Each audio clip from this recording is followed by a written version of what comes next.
रूस बड़े पैमाने पर ईंधन संकट के बीच सोवियत संघ की ओर लौट रहा है। आज 10 जुलाई को यह पता चला है कि रूसी अधिकारी एग्जिट वीजा की प्रथा को फिर से शुरू करने की संभावना पर विचार कर रहे हैं। वही वीजा जो सोवियत संघ में हुआ करते थे। इसका मतलब है कि देश छोड़ने के लिए आपको वीजा लेना पड़ेगा। इसके बिना जैसे सोवियत समय में होता था, आपको बाहर जाने नहीं दिया जाएगा। जल्द ही रूस से टिकट खरीदकर बस उड़ जाना नामुमकिन हो सकता है।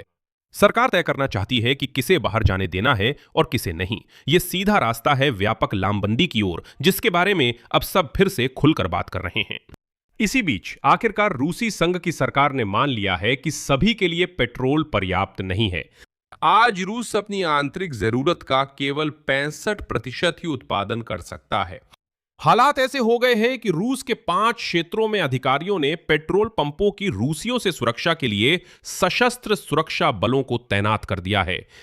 और इसी बीच ज्यादा से ज्यादा स्रोत इस ओर इशारा कर रहे हैं कि व्लादिमीर पुतिन बुनियादी तौर पर तनाव बढ़ाने की नई लहर के लिए तैयारी कर रहे हैं, क्योंकि युद्ध उनके लिए अब सिद्धांत का सवाल बन गया है। आइए समझते हैं कि क्या हो रहा है, ये सब अभी क्यों हो रहा है और ये सारी बातें एक साथ कैसे जुड़ी हुई हैं। जलती तेल रिफाइनरियों और पेट्रोल के लिए लंबी कतारें, मोबिलाइजेशन की अफवाहों और तनाव बढ़ाने की नई तैयारियों के साथ सबसे महत्वपूर्ण बात, आखिर पुतिन को हर रूसी नागरिक के लिए तथाकथित एग्जिट वीजा क्यों चाहिए। मेरा नाम अलेक्सेई पेची है। आइए इन सभी मुद्दों पर साथ में चर्चा करें। लेकिन शुरू करने से पहले मैं आपसे अनुरोध करता हूं कि चैनल को सब्सक्राइब करें, इस वीडियो को लाइक करें और नीचे कोई भी कमेंट जरूर लिखें। दोस्तों, चैनल जरूर सब्सक्राइब करें। हम 3 लाख सब्सक्राइबर की ओर बढ़ रहे हैं। आप भी हमारी कम्युनिटी से जुड़े। तो चलिए आज के दिन की सबसे बड़ी खबर से शुरू करते हैं। 10 जुलाई की सबसे बड़ी खबर से। मोजेम ऑब्यसनित नामक प्रकाशन ने कूटनीतिक हलकों के एक स्रोत और राष्ट्रपति पुतिन के प्रशासन के करीबी एक व्यक्ति के हवाले से लिखा है कि क्रेमलिन देश से बाहर जाने के लिए विशेष वीजा के बिना यात्रा पर प्रतिबंध लगाने की तैयारी कर रहा है।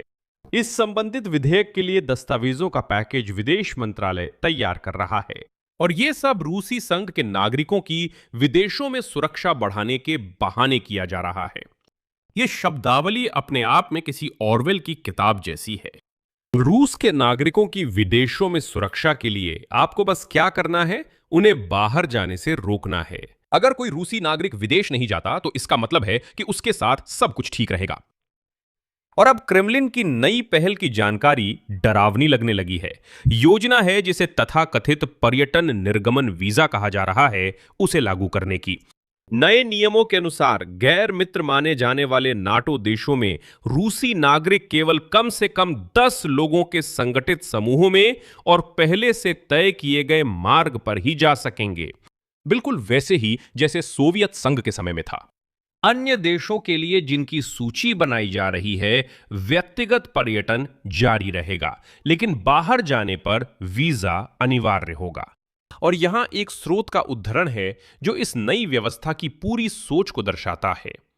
जैसे अभी है, टिकट खरीदकर उड़ान भरना नहीं होना चाहिए, सरकार को बाहर जाने की अनुमति देनी चाहिए। और यह समझने के लिए कि यह कितना गंभीर कदम है, बस इतिहास को याद करना चाहिए। विदेश यात्रा पर प्रतिबंध रूस में स्टालिन के दौर में आया था। 1935 में एक कानून पारित किया गया था जिसमें विदेश भागने को देशद्रोह के बराबर माना गया, जिसकी सजा मौत थी। और 1991 तक विदेश जाने के लिए सोवियत नागरिकों को कई तरह की मंजूरी लेनी पड़ती थी और अनुमति प्राप्त करनी पड़ती थी, यानी वही एग्जिट वीजा। मतलब बात उस व्यवस्था की वापसी की हो रही है जो आखिरी बार सोवियत संघ के समय लागू थी। यह भी उल्लेखनीय है कि ऐसी अफवाहें रूस के यूक्रेन के खिलाफ पूर्ण पैमाने के युद्ध की शुरुआत में भी फैली थीं। जुलाई 2022 में रूसी संघ के विदेश मंत्रालय के प्रतिनिधि अलेक्सेई जाइसव ने आश्वासन दिया था, उद्धरण, किसी भी विशेष एग्जिट वीजा को लागू करने की कोई योजना नहीं है। उन्होंने याद दिलाया कि देश से बाहर जाने और लौटने का अधिकार संविधान के अनुच्छेद 27 में सुनिश्चित है। इसे केवल तब सीमित किया जा सकता है जब किसी व्यक्ति पर अपराध का संदेह हो या देश में मार्शल लॉ लगे। और तब से हकीकत वाकई बदल गई है। विदेश यात्रा पर रोक लगाने के तंत्र पहले से ही 2023 से लागू इलेक्ट्रॉनिक समन कानून में शामिल है। ये कानून व्यक्ति को तुरंत विदेश यात्रा से रोकने की अनुमति देता है, जैसे ही समन रक्षा मंत्रालय की इलेक्ट्रॉनिक रजिस्टर में दिखाई देती है। मार्शल लॉ के तहत यूक्रेन के कब्जे वाले क्षेत्रों में लागू विदेश यात्रा प्रतिबंध और भी बढ़ाया जा सकता है। लेकिन ऐसी खबरें दूसरी खबरों के साथ जुड़ती हैं। जब रूस अंदर से दीवार बना रहा है, यूरोप बाहर से दीवार बना रहा है और वो रूसियों को, माफ कीजिए, जैसे बोतल में बंद मकड़ियों की तरह छोड़ना चाहता है। यहां एक अहम मोड़ है जिससे रूसियों की स्थिति सचमुच लगभग निराशाजनक हो जाती है। अभी विकल्प हैं, पर आगे हालात और बिगड़ेंगे। मॉस्को नागरिकों को बाहर जाने से रोकने की सोच रहा है, वहीं यूरोपीय संघ तय कर रहा है कि किन्हें इस्तेमाल न किया जाए। इसी दिन 10 जुलाई को यह पता चला कि यूरोपीय संघ के देशों ने 21वें प्रतिबंध पैकेज के तहत रूसी सैन्य कर्मियों को वीजा जारी करने पर प्रतिबंध के नए संस्करण पर सहमति जताई है। यूरोपीय आयोग ने उन रूसी नागरिकों के प्रवेश पर रोक का प्रस्ताव दिया जिन्होंने सेना में सेवा की या युद्ध में भाग लिया।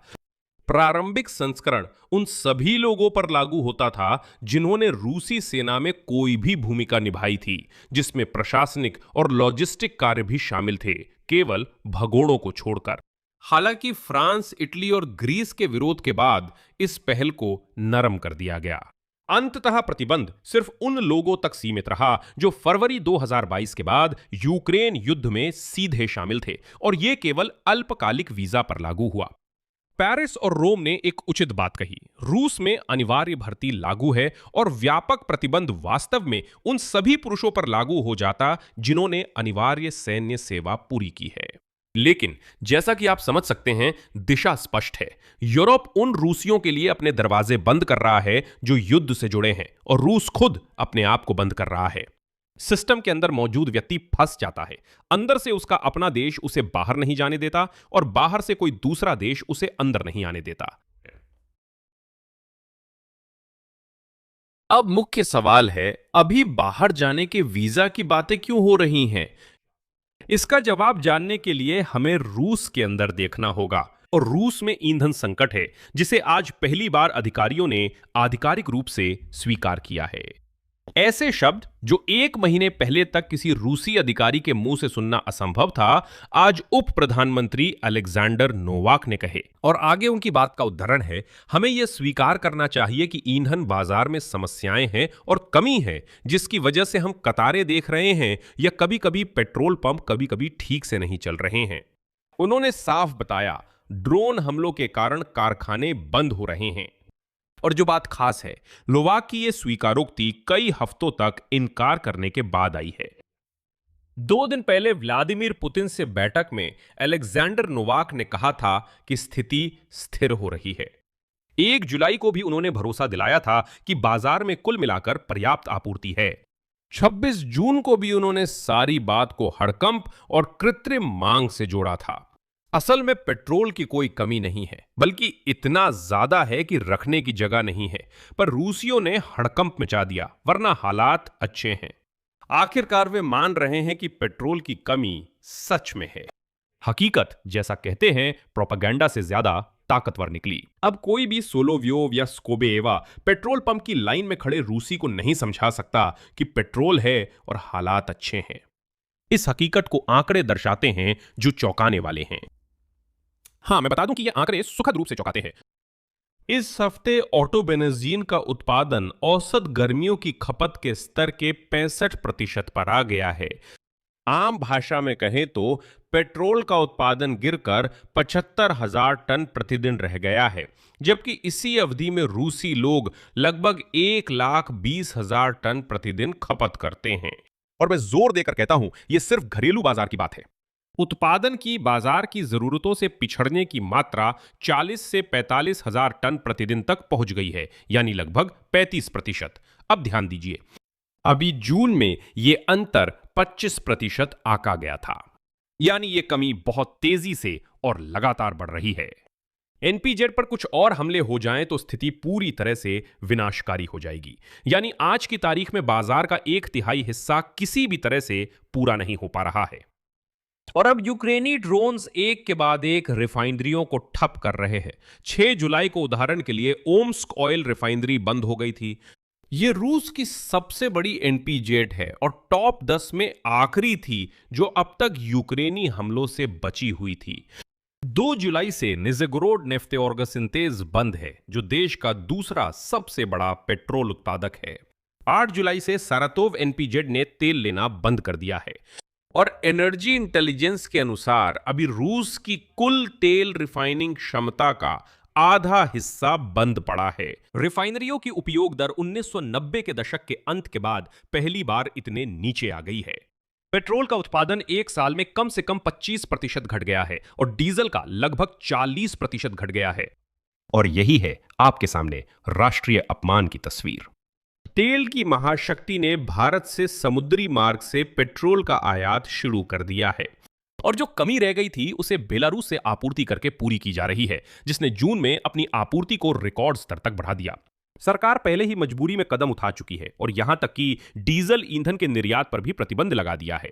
और जो महत्वपूर्ण है, उसने कम गुणवत्ता वाले पेट्रोल और डीजल का उत्पादन करने की भी अनुमति दे दी है।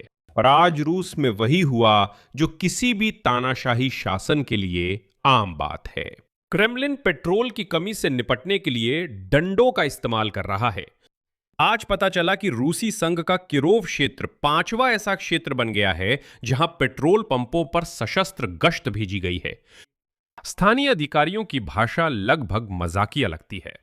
पेट्रोल पंपों पर व्यवस्था बनाए रखने के लिए अब लगातार पुलिस गश्ती सेवा की टीमें, डीपीएस और रोज ग्वार्डिया के कर्मचारी ड्यूटी पर रहेंगे। किरोव क्षेत्र कुबान, बाइकाल, नोवोसिबिर्स्क और इर्कुत्स्क क्षेत्र के बाद चल रहा है। वैसे भी देश भर में स्थिति बिल्कुल ही अवास्तविक है। अगर कुबान और नोवोसिबिर्स्क क्षेत्र में पेट्रोल पंपों पर कजाक, स्वयंसेवक और तथाकथित जन रक्षक तैनात हैं, तो अन्य क्षेत्रों में ध्यान दें, पेट्रोल पंपों पर पुलिस और रोज ग्वार्डिया को तैनात किया गया है। इर्कुत्स्क क्षेत्र में सुरक्षाकर्मी 24 घंटे कतारों की निगरानी कर रहे हैं और उनके शब्दों में दोबारा बेचने वालों को पकड़ रहे हैं। सीधी राशनिंग भी लागू किया जा रहा है।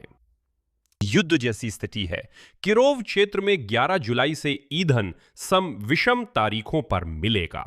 सम तारीख को सम नंबर गाड़ियां और विषम तारीख को विषम नंबर गाड़ियां ईंधन लेंगी। मामला बढ़ गया है। अधिकारी कहते हैं कि करीब आधे ड्राइवर सिर्फ 1 से 10 लीटर पेट्रोल भरवाने आते हैं, जिससे लंबी कतारें लगती हैं। जो पहले सामान्य था, अब समस्या बन गया है, जिसे सुरक्षा बलों की मदद से सुलझाना पड़ रहा है। अब पूरे मामले को जोड़कर देखें। जिस सरकार के कारखानों में आग लग रही है और गाड़ियों के टैंक खाली हैं, उसे अचानक नागरिकों को देश में बंद करने और एग्जिट वीजा लागू करने की क्या जरूरत पड़ गई? इसका जवाब है कि ईंधन संकट तो सिर्फ समस्या की सतह है। असली तैयारी उस चीज की है जिससे लोग सच में भागना चाहेंगे। पहला है जबरन भर्ती।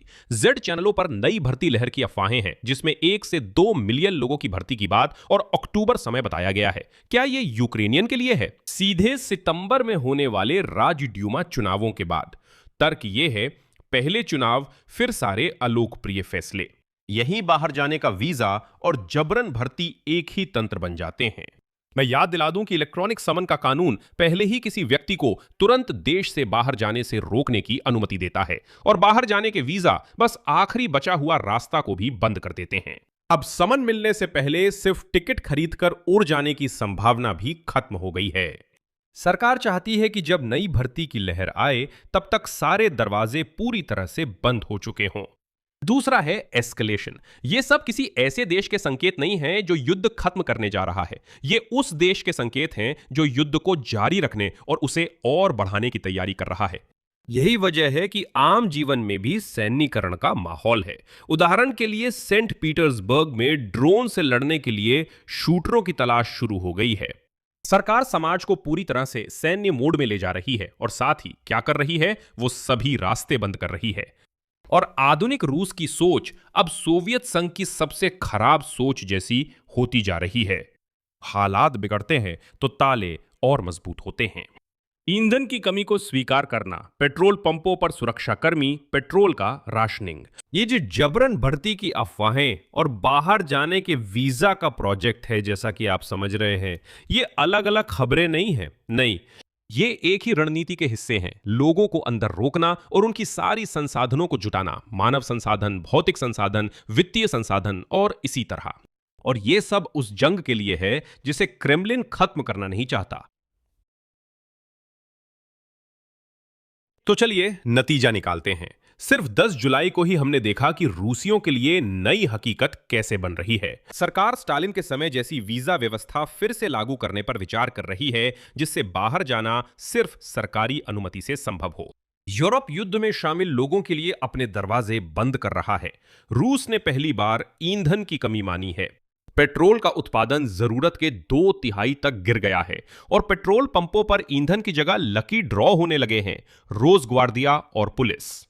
ऊपर से जबरन भर्ती की अफवाहें भी हैं। साफ है, क्रेमलिन युद्ध के नए दौर की तैयारी कर रहा है, न कि शांति की।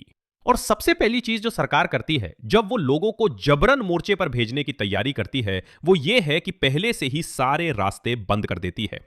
क्योंकि जिस शिविर में रूस लगातार बदलता जा रहा है, वहां से बहुत से लोग बाहर निकलना चाहेंगे। और सरकार का मकसद यह है कि कोई भी बाहर ना निकल सके। यहां मैं विराम लगाता हूं। अपनी राय और निष्कर्ष इस एपिसोड के नीचे कमेंट्स में लिखें। चैनल को सब्सक्राइब करें, बेल आइकन दबाएं और लाइक करना ना भूलें। अगर आप इस YouTube चैनल के काम को सपोर्ट करना चाहते हैं तो आप नीचे दिए गए लिंक और विवरण में किसी भी डोनेशन के जरिए ऐसा कर सकते हैं। बस इतना ही। अपना ख्याल रखें। सबको अलविदा।